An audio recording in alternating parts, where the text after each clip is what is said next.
ਭਗਵੰਤ ਮਾਨ ਨੇ ਕਿਹਾ ਨਿਮੋਨੀਆ ਹੋ ਜਾਊਗਾ ਗੋਲਡੀ ਨੂੰ, ਹੁਣ ਇਹ ਡਰਾਮੇਬਾਜ਼ੀ ਕਿਉਂ ਹੋ ਰਹੀ ਹੈ? ਜਿਸ ਤਰ੍ਹਾਂ ਪਰਸੋਂ ਚੌਥੇ ਆਏ ਉਹ ਸਾਰੀਆਂ ਵੀਡੀਓ 'ਚ ਤੁਸੀਂ ਸੁਣਿਓ ਕਹਿੰਦੇ ਵੀ ਥੋੜੇ ਵਾਲਾ ਨੰਗੇ ਪੈਰੀ ਹੋ ਗਿਆ, ਥੋੜੇ ਵਾਲਾ ਨੰਗੇ ਪੈਰੀ ਹੋ ਗਿਆ। ਉਹ ਆਪ ਹੀ ਦੱਸ ਗਏ ਵੀ ਉਹ ਥੋੜੇ ਵਾਲਾ, ਮੈਂ ਤਾਂ ਕਿਰਾਏਦਾਰ ਆ ਭਾਈ।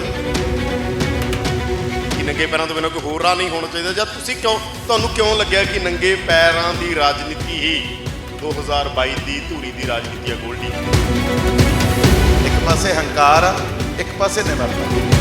ਇੱਕ 70 ਸਾਲ ਦਾ ਬਜ਼ੁਰਗ ਆ, ਉਹ ਬੜਾ ਲਾਈਵ ਹੋ ਕੇ ਕਹਿ ਰਿਹਾ ਤੇ ਬੜੀ ਟੌਰ ਨਾਲ ਕਹਿ ਰਿਹਾ ਵੀ ਅਸੀਂ ਗੋਲਡੀ ਦੀ ਬਹੂ ਨੂੰ ਘੇਰ ਲੈਂਦੇ ਆ, ਅਸੀਂ ਉਹਦੇ ਮਗਰ 10 ਕਰਤਾਰੋ ਵੋਟਾਂ ਕਿੱਥੇ ਪਾਵੇਂਗੀ, ਅਸੀਂ ਉਹਨੂੰ ਫਿਰ ਐ ਘੇਰ ਲੈਂਦੇ ਆ। ਤੇ ਭਗਵੰਤ ਮਾਨ ਉਹੀ ਬਜ਼ੁਰਗ ਨੂੰ ਪਲਾ ਸਹੁਰਾ ਕੇ ਸਨਮਾਨ ਕਰ ਰਿਹਾ। ਪਰ ਮੈਂ ਇੱਕ ਗੱਲ ਦੱਸਣਾ ਚਾਹੁੰਦਾ ਤੁਹਾਡੇ ਕੈਮਰੇ ਤੇ ਭਗਵੰਤ ਮਾਨ ਨੂੰ, ਤੂੰ ਕਦੇ ਅਜੇ ਮੇਰੀ ਵਾਈਫ ਨੂੰ ਟੱਕਰਿਆ ਨਹੀਂ, ਟਾਪ ਲਵਾ ਦੂ ਤੇਰੀ, ਭੁਲੇਖੇ 'ਚ ਨਾ ਫਿਰਦੀ। ਭਗਵੰਤ ਮਾਨ ਕਹਿ ਰਹੇ ਨੇ ਪਿੰਡਾਂ ਜਾ ਕੇ ਸਪੀਚਾਂ ਸੁਣੀਆਂ ਮੈਂ ਕਿ ਤੁਹਾਡੇ ਪਿੰਡ ਡਿਸਪੈਂਸਰੀ ਹੈ, ਲੋਕ ਕਹਿੰਦੇ ਨੇ ਇੱਥੇ ਡਿਸਪੈਂਸਰੀ ਨਹੀਂ ਆ, ਤੁਹਾਡੇ ਪਿੰਡ ਆ ਹੋਣਾ ਚਾਹੀਦਾ ਸੀ, ਹੋਇਆ ਨਹੀਂ ਹੋਇਆ, ਮੈਂ ਆ ਗਿਆ ਹੁਣ ਮੈਂ ਕਰੂੰਗਾ ਸਾਰਾ ਕੁਝ। ਹੁਣੀ ਕਿਉਂ ਯਾਦ ਆ ਰਿਹਾ? ਅੱਗੇ ਤਾਂ ਐਮਪੀ ਇਲੈਕਸ਼ਨਾਂ 'ਚ ਤਾਂ 10 ਪਿੰਡਾਂ ਤੋਂ ਦੀ ਗੇੜਾ ਮਾਰ ਕੇ ਬਾਏ ਬਾਏ ਕਰੀ ਜਾਂਦੇ ਸੀ, ਹੁਣ 7 ਦਿਨ ਕਿਉਂ ਹੋ ਗਏ ਧੂਰੀ ਹਲਕੇ 'ਚ? ਕੋਈ ਸਰਕਾਰ ਵੱਲੋਂ ਬੈਨ ਆ ਵੀ ਮੈਂਬਰ ਪਾਰਲੀਮੈਂਟ ਇਹ ਚੀਜ਼ਾਂ ਕਰ ਨਹੀਂ ਸਕਦਾ, ਜਾਂ ਮੈਂਬਰ ਪਾਰਲੀਮੈਂਟ ਉਹ ਆਪਦੀ ਗ੍ਰਾਂਟ 'ਚੋਂ ਆਹ ਚੀਜ਼ਾਂ ਕਰ ਨਹੀਂ ਸਕਦਾ? ਕੋਈ ਬੈਨ ਆ ਬਈ? ਇਹ ਤੁਸੀਂ ਤਾਂ ਵੱਧ ਮੇਰੇ ਨਾਲ ਪੜ੍ਹੇ ਲਿਖੇ ਹੋ। ਸਾਡਾ ਧੂਰੀ ਡਾਰਕ ਜ਼ੋਨ 'ਚ ਆ। ਧੂਰੀ ਧਰਤੀ ਦਾ ਹੇਠਲਾ ਪੱਧਰ ਪਾਣੀ ਦਾ ਬਹੁਤ ਨੀਵਾਂ ਹੋ ਚੁੱਕਿਆ। ਮੈਂ ਚੈਲੰਜ ਕਰਦਾ, ਜੇ ਇੱਕ ਚਿੱਠੀ ਉਹਨੇ ਕਦੇ ਪੰਜਾਬ ਦੇ ਕਿਸੇ ਮੰਤਰੀ ਨੂੰ ਜਾਂ ਦਿੱਲੀ 'ਚ ਪ੍ਰਧਾਨ ਮੰਤਰੀ ਸਾਹਿਬ ਨੂੰ ਲਿਖੀ ਹੋਵੇ ਕਦੇ, ਜੇ ਮੈਂ 25 ਕਰੋੜ ਦੀ ਪਾਈਪਲਾਈਨ ਪਾ ਰਿਹਾ ਬਈ ਪਿੰਡਾਂ 'ਚ, ਕਦੇ ਨਾ ਆਪਦਾ ਕੈਮਰਾ ਲੈ ਕੇ ਆਇਓ ਬਈ, ਧੂਰੀ ਦਾ ਇੱਕ ਬੰਦਾ ਵੀ ਉਹਨਾਂ ਨਾਲ ਤੁਰਦਾ ਹੋਵੇ। ਸਾਰੇ ਉੱਥੋਂ ਇਕੱਠੇ ਬਾਹਰੋਂ ਲੈ ਕੇ ਆਉਂਦੇ ਨੇ, ਪਿੰਡਾਂ 'ਚ ਉਹੀ ਘੱਟ ਲੈ ਕੇ ਆਉਂਦੇ ਨੇ, ਉੱਥੇ ਜਾ ਕੇ ਭਾਸ਼ਣ ਦੇ ਦਿੰਦੇ ਨੇ, ਉੱਥੋਂ ਫਿਰ ਅੱਗੇ ਚਲੇ ਜਾਂਦੇ। ਇੰਨੀ ਮਾੜੀ ਰਾਜਨੀਤੀ 'ਚ ਉਹ ਆਉਣਗੇ ਮੈਨੂੰ ਉਮੀਦ ਨਹੀਂ ਸੀ, ਮੈਂ ਉਹਨਾਂ ਨੂੰ ਪੁਰਾਣਾ ਜਾਣਦਾ।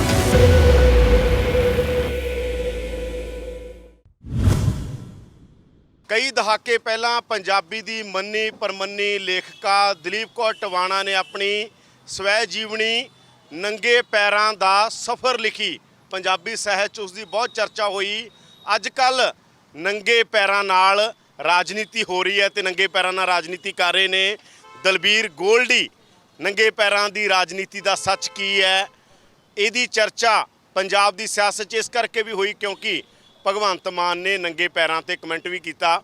ਦਲਬੀਰ ਗੋਲਡੀ ਸਾਡੇ ਨਾਲ, ਜਿਵੇਂ ਮੈਂ ਜ਼ਿਕਰ ਕੀਤਾ ਪੰਜਾਬੀ ਸਾਹਿਤ ਦਲੀਪ ਕੌਰ ਟਿਵਾਣਾ ਬਹੁਤ ਵੱਡਾ ਨਾਂ ਨੇ, ਮਰਹੂਮ ਨੇ, ਉਹਨਾਂ ਦੀ ਸਵੈ ਜੀਵਨੀ ਸੀ ਨੰਗੇ ਪੈਰਾਂ ਦਾ ਸਫ਼ਰ, ਤੇ ਇੱਕ ਚੈਪਟਰ ਪੰਜਾਬ 'ਚ ਹੋਰ ਐਡ ਹੋ ਗਿਆ ਨੰਗੇ ਪੈਰਾਂ ਦੀ ਰਾਜਨੀਤੀ।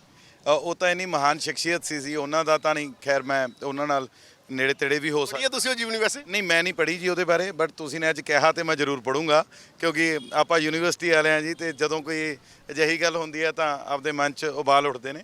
ਸੋ ਜਿਹੜਾ ਇਹ ਨੰਗੇ ਪੈਰਾਂ ਦਾ ਸਿਲਸਿਲਾ ਇਹ ਆ ਬਈ, ਮੇਰੇ ਲੋਕਾਂ ਨੇ ਇੱਕ ਆਮ ਸਧਾਰਨ ਪਰਿਵਾਰ ਦੇ ਮੁੰਡੇ ਨੂੰ, ਇੱਕ ਛੋਟੇ ਵਰਕਰ ਨੂੰ ਵਿਧਾਨ ਸਭਾ ਦੀਆਂ ਪੌੜੀਆਂ ਚੜ੍ਹਾਇਆ, ਤੇ ਅੱਜ ਫੇਰ ਉਹਦੇ ਬਰਾਬਰ ਮੈਨੂੰ ਦੁਬਾਰੇ ਫੇਰ ਆਪਦੇ ਅੱਖਾਂ ਤੇ ਬਿਠਾ ਰਹੇ ਨੇ, ਤੇ ਮੈਂ ਦੇਣਾ ਕਿਵੇਂ ਦਊਂਗਾ?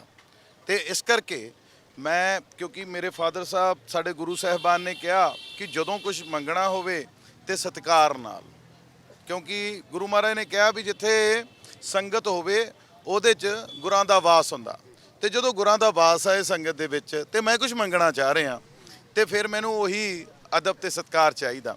ਸੋ ਮੈਂ ਇਸ ਕਰਕੇ ਜਿਹੜੀ ਆਪਦੀ ਲੋਕਾਂ ਦੀ ਸੰਗਤ 'ਚ ਜਿਹੜਾ ਇਸ ਤਰੀਕੇ ਨਾਲ ਆ ਰਿਹਾ, ਕਿਉਂਕਿ ਮੈਨੂੰ ਪਤਾ ਵੀ ਇਹਨਾਂ ਨੇ ਮੈਨੂੰ ਬਹੁਤ ਪਿਆਰ ਤੇ ਮਾਣ ਦਿੱਤਾ। ਰਹੀ ਗੱਲ ਭਗਵੰਤ ਮਾਨ ਨੂੰ ਪਸੰਦ ਨਹੀਂ ਆਇਆ, ਮੈਂ ਇਹਦੇ ਤੇ ਆ ਰਿਹਾ। ਭਗਵੰਤ ਮਾਨ ਨੇ ਕਿਹਾ ਨਿਮੋਨੀਆ ਹੋ ਜਾਊਗਾ ਗੋਲਡੀ ਨੂੰ, ਹੁਣ ਇਹ ਡਰਾਮੇਬਾਜ਼ੀ ਕਿਉਂ ਹੋ ਰਹੀ ਹੈ? ਭਗਵੰਤ ਮਾਨ ਨੇ ਕਿਹਾ।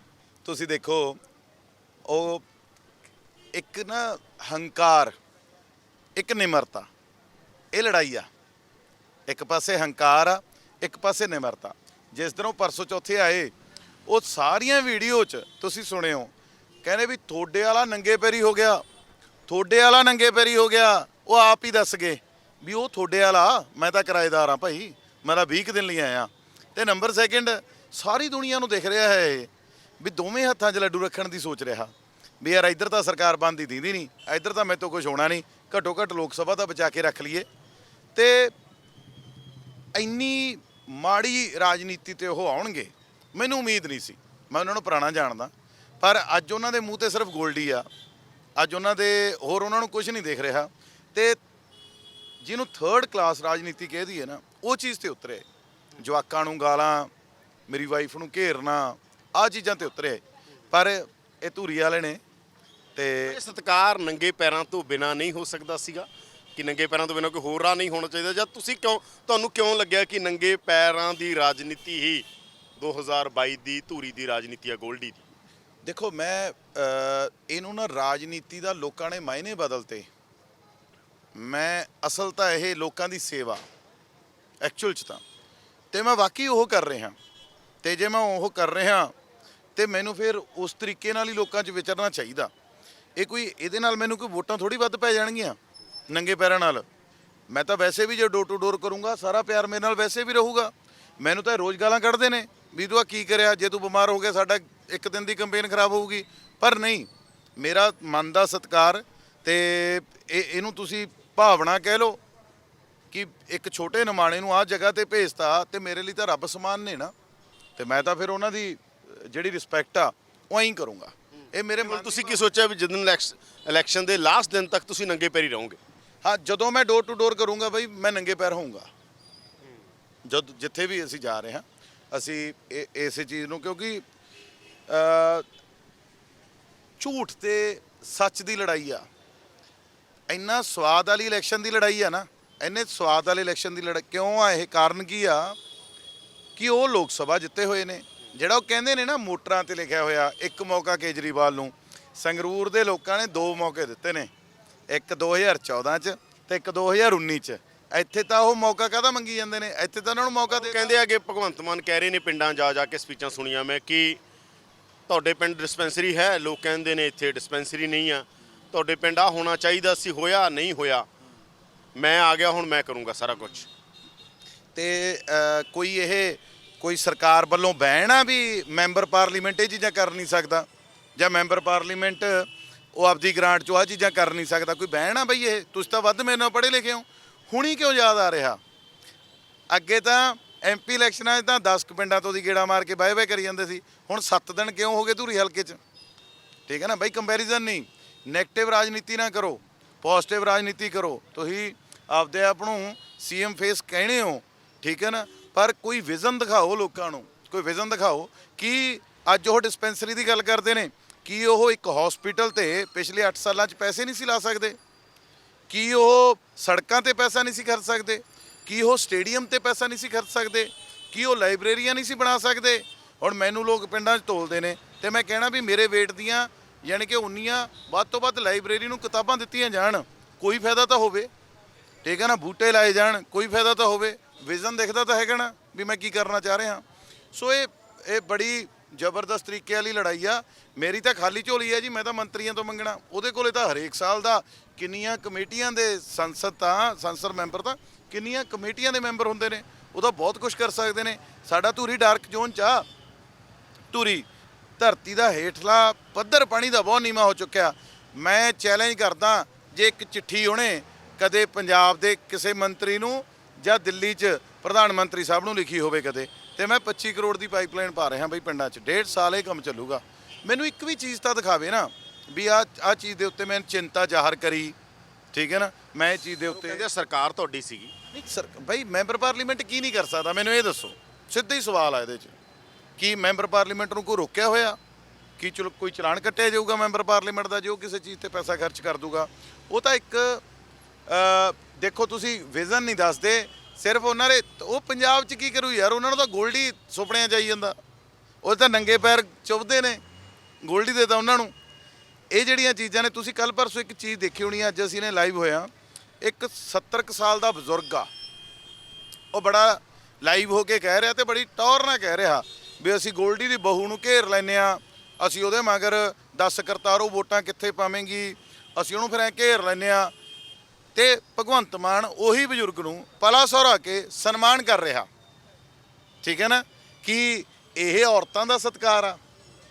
ਐਦੂ ਮਾੜੀ ਰਾਜਨੀਤੀ ਹੋ ਸਕਦੀ ਹੈ ਕੋਈ?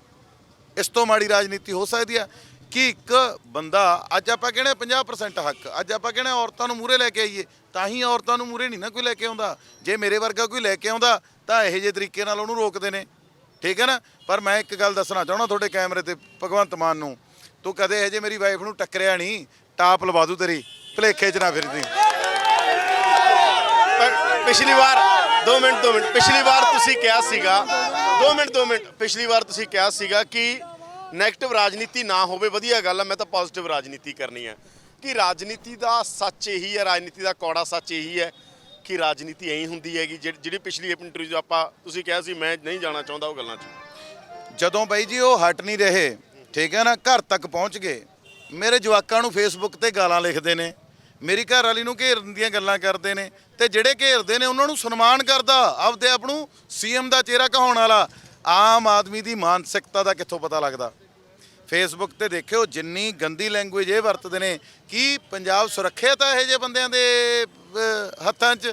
ਠੀਕ ਹੈ ਨਾ। ਇਹ ਤਾਂ ਪਹਿਲਾਂ ਤਾਂ ਥੋੜਾ ਬਹੁਤ ਇਹਨਾਂ ਨੂੰ ਪਿਛਲੀ ਵਾਰ ਸੀਟਾਂ ਆ ਗਈਆਂ ਸੀ ਬਾਈ ਜੀ, ਐਤਕੀ ਉਹਨਾਂ ਦਾ ਜਿਹੜਾ ਸੋ ਕਾਲਡ ਸੀਐਮ ਆ ਨਾ, ਇੱਥੋਂ ਧੂਰੀ ਵਾਲੇ ਹਰਾ ਕੇ ਭੇਜਣਗੇ।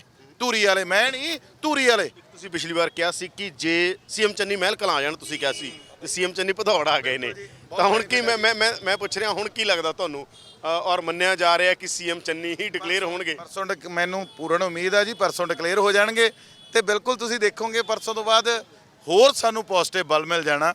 ਤੇ ਜਿਹੜੀਆਂ ਮਾੜੀ ਮੋਟੀ ਇਹ ਵਿਚਾਰੇ ਗੱਡੀਆਂ ਕਰਦੇ ਜੇ ਫਿਰਦੇ ਨੇ, ਤੇ ਉਹ ਸਾਰੀਆਂ ਚੀਜ਼ਾਂ ਖਤਮ ਹੋ ਜਾਣੀਆਂ ਨੇ। ਕਦੇ ਨਾ ਆਪਣਾ ਕੈਮਰਾ ਲੈ ਕੇ ਆਇਓ ਬਾਈ, ਧੂਰੀ ਦਾ ਇੱਕ ਬੰਦਾ ਵੀ ਉਹਨਾਂ ਨਾਲ ਤੁਰਦਾ ਹੋਵੇ, ਸਾਰੇ ਉੱਥੋਂ ਇਕੱਠੇ ਬਾਹਰੋਂ ਲੈ ਕੇ ਆਉਂਦੇ ਨੇ, ਪਿੰਡਾਂ 'ਚ ਉਹੀ ਇਕੱਠ ਲੈ ਕੇ ਆਉਂਦੇ ਨੇ, ਉੱਥੇ ਜਾ ਕੇ ਭਾਸ਼ਣ ਦੇ ਦਿੰਦੇ ਨੇ, ਉੱਥੋਂ ਫਿਰ ਅੱਗੇ ਚਲੇ ਜਾਂਦੇ ਨੇ। ਉਹ ਸੱਚਾਈ ਨੂੰ ਸਮਝ ਚੁੱਕੇ ਨੇ, ਤੇ ਇਹ ਚੀਜ਼ ਦੇ ਉੱਪਰ ਇਹ ਕਿਵੇਂ ਦੇਖ ਰਹੇ ਹੋ ਜਿਹੜੀ ਈਡੀ ਦੀਆਂ ਰੇਡ ਵਗੈਰਾ ਹੋ ਰਹੀਆਂ ਨੇ, ਇਹਨੂੰ ਕਿਵੇਂ ਦੇਖ ਰਹੇ ਹੋ ਤੁਸੀਂ? ਗ੍ਰਿਫਤਾਰੀ ਹੋ ਗਈ ਹੈ, ਕਿਹਾ ਜਾ ਰਿਹਾ ਕਿਤੇ ਸੀਐਮ ਚੰਨੀ ਨੂੰ ਪੁੱਛਗਿੱਛ ਲਈ ਨਾ ਬੁਲਾ ਲਿਆ ਜਾਵੇ। ਇਹ ਸਾਰਾ ਬੀਜੇਪੀ ਤੇ ਆਮ ਆਦਮੀ ਸੇਮ ਇਕੱਠੀਆਂ ਹੀ ਇੱਕ ਪਾਰਟੀਆਂ ਨੇ। ਇਹ ਚੀਜ਼ ਦਾ ਆ ਸਾਹਮਣੇ ਆਪਾਂ ਨੂੰ ਦਿਖ ਰਹੀ ਹੈ ਇਹ ਚੀਜ਼।